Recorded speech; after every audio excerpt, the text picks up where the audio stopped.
تم جیسے لوگ جو خود کو مفکر، ادیب، ذہین اور پتہ نہیں کیا کیا سمجھتے ہیں، ہمیشہ سے یہ سوال اٹھاتے آئے ہیں۔ آج سے نہیں، زمانوں سے یہ سوال تمہارے ذہنوں میں چپکا چلا آ رہا ہے۔ زندگی کا مقصد بتانے والے جتنے بھی مذاہب ہیں، نظریے ہیں، آدرش ہیں، وہ اسی ایک سوال کی کوکھ سے پھوٹے ہیں۔ زندگی کیا ہے؟ اس کا آغاز کب ہوا؟ اس کا انجام کیا ہے؟ یہ سوال تم جیسے نام نہاد ذہین لوگ ہمیشہ سے اٹھاتے آئے ہیں۔ تم لوگوں نے صرف یہ سوال ہی نہیں اٹھایا، بلکہ اپنی طرف سے یہ بھی طے کر دیا کہ جو لوگ یہ سوال نہیں اٹھا رہے، ایسے سوالوں کے جواب کی تلاش میں سرگراں نہیں ہیں، وہ نہ صرف کند ذہن ہیں بلکہ پرلے درجے کے غبی اور جاہل ہیں۔ وہ لوگ کہ جو مقصد کو جانے بنا چلے جا رہے ہیں، زندگی کے اہداف کو طے کیے بنا جیے جا رہے ہیں، ایسے لوگوں کو سوچنے والے اور مفکر مزاج افراد جاہل قرار دیتے رہے ہیں۔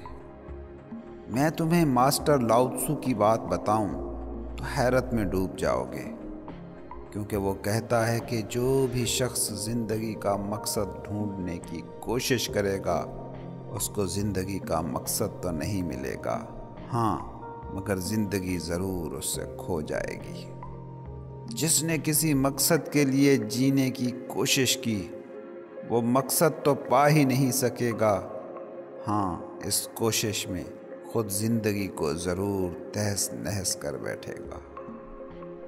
جی تو وہی سکتا ہے جو جینے کا مقصد نہ کھوج رہا ہو، بلکہ جینے کے فن کا آشنا ہو۔ یہ تصور تم لوگوں کے لیے تھوڑا سا اجنبی ہے، اس لیے اسے ذرا دھیرے سے سمجھنے کی کوشش کرتے ہیں، اور اجنبی اس لیے ہے کہ تم لوگوں نے اپنے من کی دنیا کو مولڈ ہی ایسے کر لیا ہے کہ مقصد کے بنا تم ایک پل بھی نہیں جی سکتے۔ یہ بھی تم جان لو کہ حقیقی تمہارا حقیقی سیلف بنا مقصد جی سکتا ہے، مگر تمہارا من، تمہاری انا، ایگو، تمہارا انائی دماغ بنا مقصد کے لمحہ بھر بھی نہیں جی سکتا۔ تم لوگوں نے خود کو جیسا بنا لیا ہے، اس حال میں کوئی مقصد نہ رہ جائے تو من بکھر جائے گا، انا منتشر ہو جائے گی، اور یہ بات انسانی ذہن کے لیے بہت تباہ کن ہے۔ اس لیے تمہاری انا اور تمہارے ذہن کے لیے یہ بات سمجھنا بہت دشوار ہوگی کہ زندگی بنا مقصد بھی جی جا سکتی ہے۔ حقیقت یہ ہے کہ انا زندگی سے مختلف ہی نہیں، متصادم حادثہ ہے۔ جان لو کہ جتنی انا زیادہ جگہ گھیر کے بیٹھی ہوگی، زندگی کے لیے جگہ اتنی ہی کم سے کم میسر ہوگی۔ پہلی بات تو یہ کہ زندگی کے لیے کسی نہ کسی مقصد کا ہونا ایک ایسا مسئلہ ہے جسے بجا طور پر لا ینحل مسئلہ کہا جا سکتا ہے۔ اس سوال کا جواب ناممکن ہے۔ ناممکن کیوں؟ لا ینحل کیسے؟ لا ینحل کا مطلب ہی یہ ہوتا ہے کہ ایک سوال ہے، اس کے جواب کی تلاش میں تم نے بہت کوشش کی، کئی جواب بھی کھوجے، لیکن اگر اس ساری کوشش کے آخر میں بھی سوال جوں کا توں رہے تو جان لو یہ سوال جواب کی منزل تک نہیں پہنچ سکتا، یہ مسئلہ حل کی سرحد میں نہیں آ سکتا۔ مثال کے طور پر یہ سوال کہ اس کائنات کو کس نے بنایا، یہ لا ینحل سوال ہے۔ لا ینحل اس لیے کہ اگر اس کے جواب میں کوئی کہے کہ کائنات کو اے نے بنایا یا بی نے، تو فوراً یہ سوال پھر کھڑا ہو جاتا ہے کہ اے کو یا بی کو کس نے بنایا، اور کتنے بھی جواب اس سوال کے کھوجتے جائیں، اے سے لے کر زیڈ تک، سوال اپنی ہی جگہ پر کھڑا پایا جائے گا۔ کیونکہ اس سوال میں ہم نے ایک چیز کو پہلے ہی مان لیا ہے کہ کوئی چیز بنا بنائے نہیں ہو سکتی، اور یہی وہ نقطہ ہے، بلکہ غلطی ہے جو اس سوال کو لا ینحل بنا رہی ہے۔ اب یہی غلطی ہے جو ہمارا پیچھا کرتی رہے گی۔ اگر کوئی کہے کہ کائنات خدا نے بنائی ہے تو سوال اٹھے گا، خدا کو کس نے بنایا؟ اب آپ یہ نہیں کہہ سکتے کہ خدا کو کسی نے نہیں بنایا ہے، خدا بنا بنائے بنا ہے، کیونکہ اگر آپ یہ کہتے ہیں تو پھر پہلا سوال ہی غلط تھا۔ پھر یہ کائنات بھی بنا بنائے ہو سکتی ہے۔ تو بنیادی طور پر یہ سوال کسی جواب تک جا ہی نہیں سکتا، بلکہ سوالوں کے ایک لامتناہی سلسلے کو کھڑا کر دے گا۔ تو جس سوال کا جواب سوال کو ختم نہ کر سکے اور جواب کے بعد بھی سوال اپنی جگہ قائم رہے، اسے کہتے ہیں لا ینحل سوال۔ ایسا سوال یا مسئلہ جسے حل نہیں کیا جا سکتا، ایسا سوال بیکار ہے۔ جب تم یہ سوال کرتے ہو کہ زندگی کا مقصد کیا ہے، تو اس وقت بھی تم یہی غلطی کر رہے ہو، کیونکہ جب تم یہ سوال کر رہے ہو تو یہ مان کے چل رہے ہو کہ کوئی چیز بنا مقصد کے نہیں ہو سکتی۔ جو ہی تم کہتے ہو کہ زندگی کا مقصد یہ ہے، فوراً ہی سوالات کا نامختتم سلسلہ تم شروع کر دیتے ہو۔ جب تم کہتے ہو کہ زندگی کا مقصد یہ ہے، تو سامنے والا پوچھ سکتا ہے کہ اس مقصد کا کیا مقصد ہے؟ مثال کے طور پر کوئی مذہبی شخص اس سوال کا جواب دیتا ہے کہ زندگی کا مقصد خدا کو پا لینا ہے، لیکن کیا یہ نہیں پوچھا جا سکتا کہ خدا کو پا لینے کا مقصد کیا ہے؟ کوئی شخص کہہ سکتا ہے کہ زندگی کا مقصد نجات کو پا لینا ہے، تو سوال تو بنتا ہے کہ نجات کو پا لینے کا پھر کیا مقصد ہے؟ کوئی شخص کہتا ہے کہ زندگی کا مقصد 10 فیکٹریاں کھڑی کر لینا ہے، تو سوال تو کیا جا سکتا ہے کہ 10 فیکٹریاں کھڑی کر لینے کا پھر کیا مقصد ہے؟ تو اصولی طور پر یہ ایک بے فائدہ سوال ہے۔ ہر وہ سوال بے فائدہ ہے جو جواب نہ دے، بلکہ سوالات کے نامختتم سلسلے کو شروع کر دے۔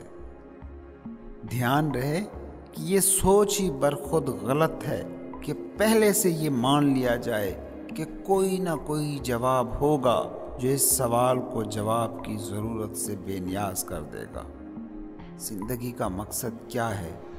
اس سوال کا کوئی بھی جواب تم ڈھونڈ لاؤ، میں بغیر وہ جواب جانے کہہ سکتا ہوں کہ یہ بیکار ہے، بے فائدہ ہے۔ کیوں؟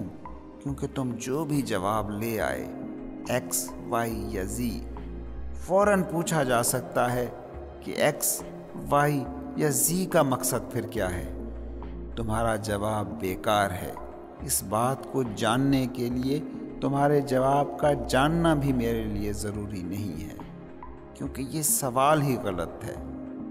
ایک بہت مزے کا شعر ہے، کسی کو اپنے عمل کا حساب کیا دیتے، سوال ہی سارے غلط تھے، جواب کیا دیتے۔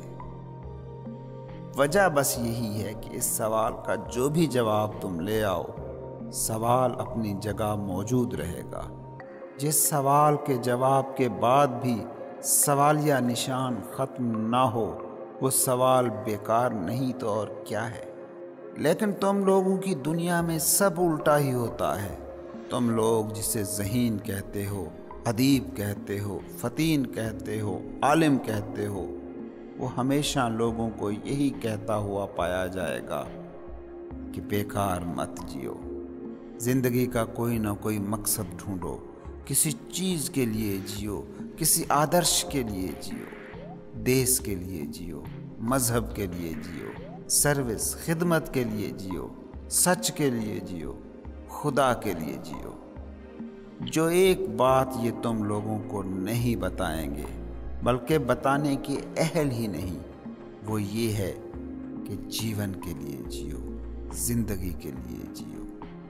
یہ لوگ کبھی تمہیں یہ نہیں بتائیں گے جیون کے لیے مت جینا اور سب چیزوں کے لیے جینا، کیونکہ یہ تمہارے ذہین لوگ یہ ماننے پر ہی تیار نہیں کہ زندگی خود اپنے آپ میں ایک مقصد ہے، اپنے آپ میں کامل۔ زندگی کو خود سے باہر کسی مقصد کو کھوجنے کی کوئی بھی ضرورت نہیں ہے۔ تمہاری دنیا کے ذہین گیانی آدمیوں کے سامنے یہ جواب رکھو تو فوراً کہیں گے کہ تب تو زندگی بیکار گئی، کیونکہ یہ تو بے مقصد زندگی ہے۔ تب تو زندگی ایک ایسی رہ گزر ہو گئی جس کی کوئی منزل نہیں۔ مسئلہ صرف اتنا سا ہے کہ ان لوگوں نے پہلے ہی سے یہ مان لیا ہے کہ راستے کی منزل ہونی چاہیے، مگر اس بات کو سمجھو کہ راستہ بھی منزل ہو سکتا ہے، بلکہ یوں کہنا بہتر ہے کہ راستہ ہی منزل ہو سکتا ہے۔ تمہارے ذہین لوگوں کے دماغ میں یہ بات آ ہی نہیں سکتی، اور اس لیے وہ منزلوں پر منزلیں تراشتے چلے جاتے ہیں۔ لیکن کیا کوئی بھی منزل ہو سکتی ہے؟ کیونکہ فوراً ہی یہ پوچھا جا سکتا ہے کہ یہ منزل کس لیے؟ پھر یہ منزل بھی کسی اور منزل کو پانے کے لیے ہو جاتی ہے، اور اختتام تک یہ سلسلہ جاری رہتا ہے۔ اصل میں زندگی کا مقصد ہونا ایگو کی ضرورت ہے، انا کی۔ انا آپ کا سراب زدہ سیلف ہے، ایسا سراب جس تک پہنچ جائیں تو سراب کچھ اور آگے نکل جاتا ہے۔ صحرا میں ریت پانی نظر آ رہی ہے، وہاں پہنچے تو پانی اور آگے چلا جاتا ہے، اور سفر تب تک جاری رہتا ہے جب تک صحرا میں پانی کے سراب کے پیچھے بھٹکتا شخص تڑپ تڑپ کر مر نہیں جاتا۔ انا کی ضرورت ہے مقصد، مگر سیلف کی ایک قطعی بھی ضرورت نہیں ہے۔ خودی، ہستی، بینگ کے کوئی مقاصد نہیں ہوتے۔ دیکھتے ہو بچوں کو کھیل کھیلتے ہوئے، کیا مقصد ہوتا ہے ان کا؟ دیکھتے ہو درختوں کو بڑھتے ہوئے، کیا مقصد ہوتا ہے ان کا؟ مگر یہی بچے بڑے ہوتے ہیں، مائنڈ ایکٹیو ہوتا ہے، انا تخلیق ہوتی ہے، اور پھر مقاصد کی جنگ شروع ہو جاتی ہے۔ اب یہ کھیل بھی کھیل رہے ہوں تو عمران خان بننا ان کا مقصد ہو جاتا ہے۔ اس لیے ذہن میں بٹھا لو کہ جتنی انا زیادہ مضبوط ہوگی اتنے مقاصد بڑے ہوں گے، زیادہ ہوں گے۔ جیسے کوئی شخص ہے جو صرف خاندان کے پالنے پوسنے کے مقصد سے جی رہا ہے، تو اس کی انا اتنی بڑی نہیں ہوگی جتنی اس شخص کی انا ہوگی جو پورے صوبے کے لیے جی رہا ہے، جو پورے ملک کے لیے جی رہا ہے، جو پوری دنیا کے لیے جی رہا ہے۔ جتنا بڑا مقصد ہوگا انا اتنی ہی بڑی ہوگی، جتنا بڑا مقصد اتنی بڑی انا، جتنا مقصد چھوٹا ہوگا اتنی انا بھی چھوٹی ہوگی۔ اس لیے میں تمہیں بتاؤں کہ جو شخص دولت کھوج رہا ہے اس کی انا اتنی بڑی نہیں ہوگی جتنی اس شخص کی انا کہ جو علم کھوج رہا ہے۔ جو شخص عہدے ڈھونڈ رہا ہے، ہو سکتا ہے کہ اس کی انا اس شخص سے کہیں چھوٹی ہو جو لوگوں کی خدمت کو زندگی کا مقصد بنا کر جی رہا ہے۔ جتنا بڑا مقصد اتنا بڑا مغرور سر۔ اور بڑے مقصد کا مطلب کیا ہے؟ زیادہ سے زیادہ لوگوں پر اثر انداز ہونا۔ اور بڑے مقصد کا ایک اور پہلو یہ بھی ہوتا ہے کہ وہ وہاں مقابلہ کرتا ہے جہاں مقابلہ، کمپٹیشن کم ہو۔ سوچو، اگر تم دولت کھوج رہے ہو تو مقابلہ بہت زیادہ ہوگا، کیونکہ ہر شخص ہی دولت کی جستجو میں ہے۔ اگر لوگوں کی خدمت کو مقصد بنا کر چل رہے ہو تو مقابلہ بہت کم ہوگا، کیونکہ کم ہی لوگ باقی لوگوں کی خدمت کو زندگی کا مقصد بنا کر چلتے ہیں۔ اگر تم اپنے لیے ہی عزت، شہرت چاہتے ہو تو مقابلہ شدید ہوگا، کیونکہ ہر شخص ہی اپنے لیے عزت اور ناموری ڈھونڈ رہا ہے۔ لیکن اگر تم اپنے ملک کے لیے، برادری کے لیے، اپنے مذہب کے لیے، اپنی قوم کے لیے عزت اور ناموری کو زندگی کا مقصد بنا کے بیٹھے ہو تو مقابلہ بہت کم ہوگا، کیونکہ بہت کم لوگ اسے زندگی کا مقصد بنا کر چل رہے ہیں۔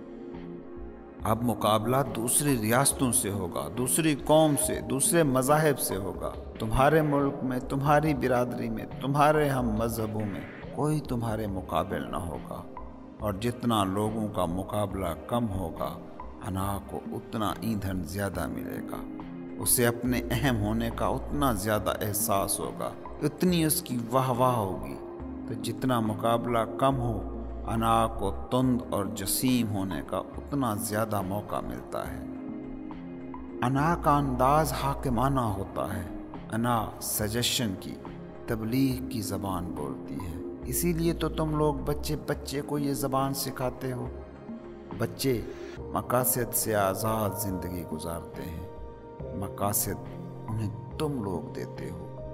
کوئی بچہ کھیل رہا ہو اور اس سے جا کر پوچھو ذرا کہ کیوں کھیل رہا ہے، تو انہیں تمہارا سوال سمجھ ہی نہیں آئے گا، کیونکہ ان کی نظر میں اس سے لایعنی سوال کوئی ممکن ہی نہیں۔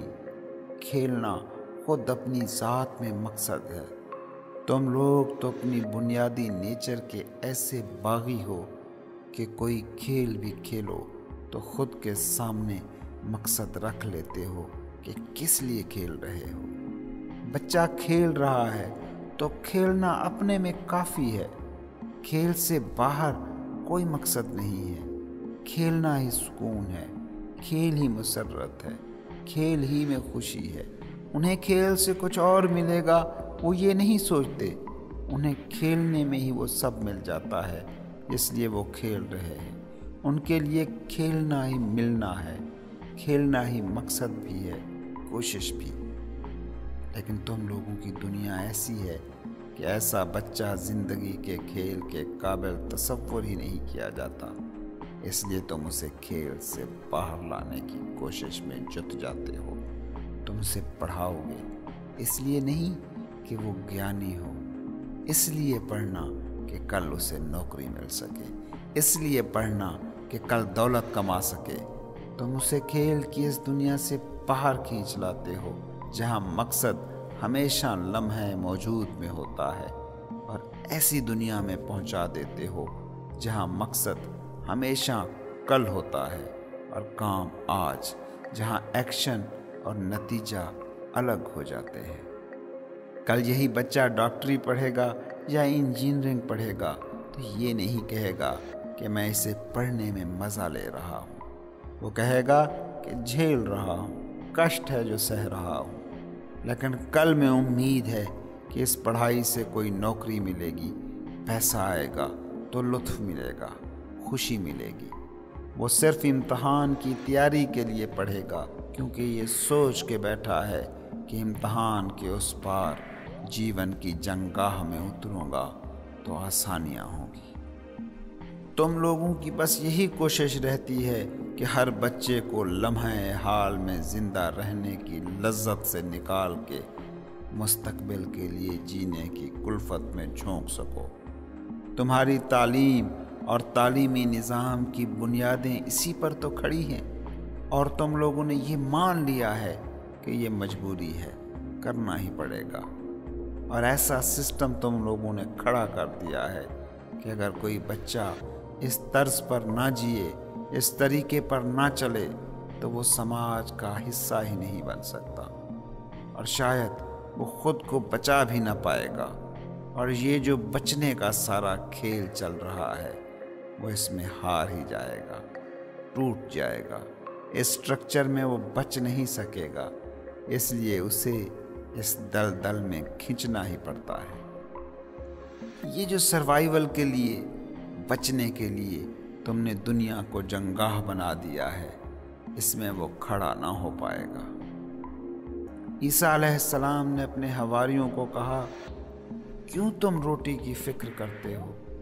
پھولوں کو دیکھو، پرندوں کو دیکھو، نہ روٹی کی فکر ہے، نہ روٹی کمانے کی کوئی لگن، لیکن کھانا تو انہیں بھی ملتا ہے۔ عیسیٰ کی بات ٹھیک ہے، لاؤ تسو بھی اس سے پہلے یہی بات کہہ کر گیا تھا، مگر انسان نے جانوروں اور پودوں کی فطری دنیا سے خود کو کاٹ لیا ہے۔ اس نے اپنی ذمہ داری خود لے لی ہے، اس لیے اسے جنگ کے میدان میں جانا ہی پڑے گا۔ اس لیے یہ بات سچ ہونے کے باوجود کہ زندگی کا کوئی مقصد نہیں، ہمیں ہر شخص کو زندگی کا مقصد سکھانا پڑتا ہے۔ اسے میں کہتا ہوں کہ یہ ایک ایسا جھوٹ ہے جو اب زندگی کے لیے ناگزیر بن گیا ہے، ایک نیسیسری ایول، ایک شر جو مجبوری بن گئی، جو تمہیں انسان کو سکھانی پڑتی ہے۔ لیکن میں تمہیں بتاؤں کہ اس ناگزیر شر سے باہر نکلا جا سکتا ہے، اور جو نکل جاتا ہے اس پر زندگی کے اور ہی رنگ کی خوشیاں واہ ہو جاتی ہیں۔ اسے میں کہتا ہوں پھر سے بچہ ہو جانا۔ یہ ایک ایسی خوبی ہے جو زندگی کو خوشی سے نہال کر جاتی ہے، اور میں یہ بھی بتا دوں کہ ہر انسان اپنی گہرائی میں اس بات سے بخوبی آگاہ ہے کہ زندگی کا کوئی مقصد نہیں ہے۔ بے مقصد ہونے سے میری مراد یہ ہے کہ ہر پل زندگی با مقصد ہے، یہ نہیں کہ ایکشن اب، نتیجہ کل، کوشش آج، مقصد کل۔ جہاں ہو، جیسے ہو، وہی تمہاری زندگی کا مقصد ہے۔ میرے بیٹے، کل کے لیے جینا چھوڑ دو، ابدی مسرت تمہارے پاس ہے ہی، کیونکہ کل کے لیے جینے میں تم صرف یہ کرتے ہو کہ اپنے آج کو کھو دیتے ہو، اور جس آج کو تم آج کھو رہے ہو اسے کبھی زندگی میں پھر نہ پا سکو گے۔ اور یاد رکھو، جس شخص کو آج کو کھونے کی عادت بن گئی وہ کل کو بھی کھو دے گا، کیونکہ جب کل آج بنے گا، اور یاد رہے کہ کل جب بھی تمہارے ہاتھ آئے گا وہ آج کی شکل میں آئے گا، کل کی شکل میں کوئی کل کبھی آتا ہی نہیں۔ تو جب وہ کل آج بنے گا تو اسے اپنے آج کے کھونے کی بیماری لگ چکی ہوگی۔ وہ جو بچہ خواہی نہ خواہی ڈاکٹری پڑھ رہا تھا نوکری کے لیے، کیا خیال ہے کہ نوکری ملنے کے بعد وہ کوئی اور مقصد، کوئی اور خواب نہیں پالے گا؟ یقین مانو اب اس کے مقصد، اس کے خواب اور بھی بڑے ہوں گے۔ تو جانو کہ جب کل تمہارے پاس آئے گا وہ آج ہوگا، اور تم نے آج کو کل پر قربان کرنے کی عادت بنا رکھی ہوگی۔ اس وقت بھی تم اس آج کو کل پر قربان کرو گے ہی۔ یہ وہ چکر ہے جس میں تم پڑ گئے ہو۔ تم پورا جیون قربان کر دیتے ہو ایک بھوت جیسے نا پکڑ میں آنے والے کل کے لیے، اور آخر میں پاتے ہو کہ تمہارے پاس موت کے سوا کچھ بھی نہیں بچا۔